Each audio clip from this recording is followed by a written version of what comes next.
Hi there, this is Paula Bowers with Paula Makes Pottery. I did promise y'all a little tour of my studio.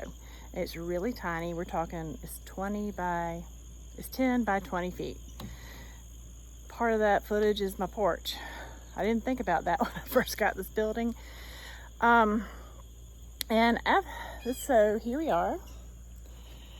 My porch. I do have a ramp. I was diagnosed with something called CIDP, which left me wheelchair bound for about a year and a half. So I had to have a ramp built just so I can get inside it. But now I'm able to walk, and I'm in remission. I'm doing well, so that's great. Let's get inside and take a look around. Go. Hey. I basically could get the whole studio in one shot, honestly.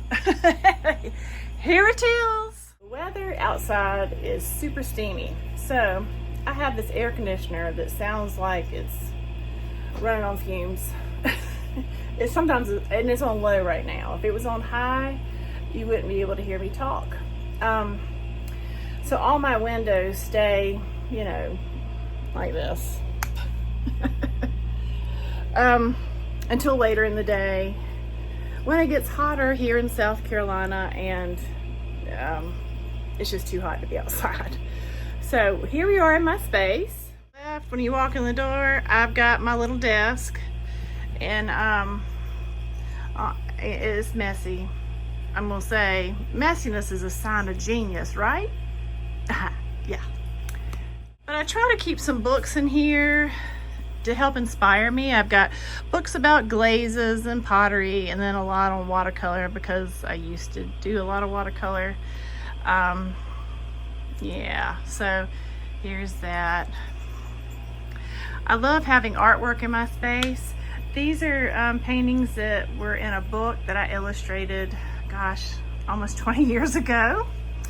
And I love the Avett Brothers, and you'll notice I've got my Avett Brother art in here. Huge fan. So I try to surround myself with things that inspire me, and of course I do listen to their music while I work. I try to keep a calendar. Obviously it is not it's September and I have July up, so I need to redo that. Oh, and it's helpful to have part of your building metal, so you have a magnetic board. Okay, this is like my drying rack right here. You'll see I have some things on the bottom. I've been glazing this week, and so I've got a glaze mess going. But these are items that I finished glazing yesterday. Here's some more, and it's actually sitting on my slab roller. See my little slab roller? And my rolling cart. What I do is I roll this slab roller out into the center of the room where I have a lot of room, and I just roll out my slabs. Okay. I tried to organize my materials, but it gets hard when you get to using them. But I got my big rollers here, big cutters, and my shelf with a lot more hand building goodies on it. I got all kinds of stuff. My GR pottery forms. Yay. I love those things. I'd have them all if I could afford it. Okay, and my messy desk. Another messy desk. Messy desk. But this is my work zone over here. This is where all the magic happens. Okay. So you'll notice I've got my glaze materials and my 5-gallon buckets of glazes down here that I can dip in.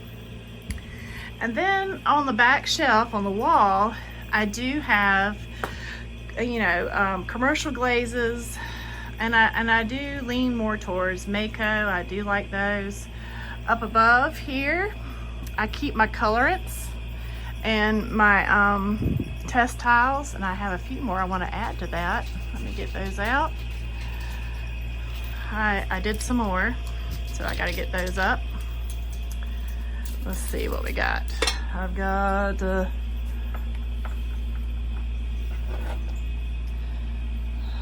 few more. Let's see. There we go. I have my little friend from France, a little gargoyle. He watches over me while I work. Of course, you know, I got my little sink system here. I mentioned before to you guys that I do not have running water. And so I've set up a system that works for me until I can get running water. I have 2 3-gallon containers that I keep full of water. And then in my sink, I've got 2 bins, and they're rinsing bins. I rinse my bats or whatever I have with clay on it in the first bin, and then I do a rinse in the second bin. And I'll show you that really quick. My sink, my 2 3-gallon water bins that I get my water out of. These are the 2 rinse bins, bin 1 and bin 2. I rinse here first, and then I rinse here second, and then I put it here to dry. Now, underneath, I do have a bucket. And move my basket here. See my little bucket? I rarely pour water down there. And if I do pour water out, it goes right here.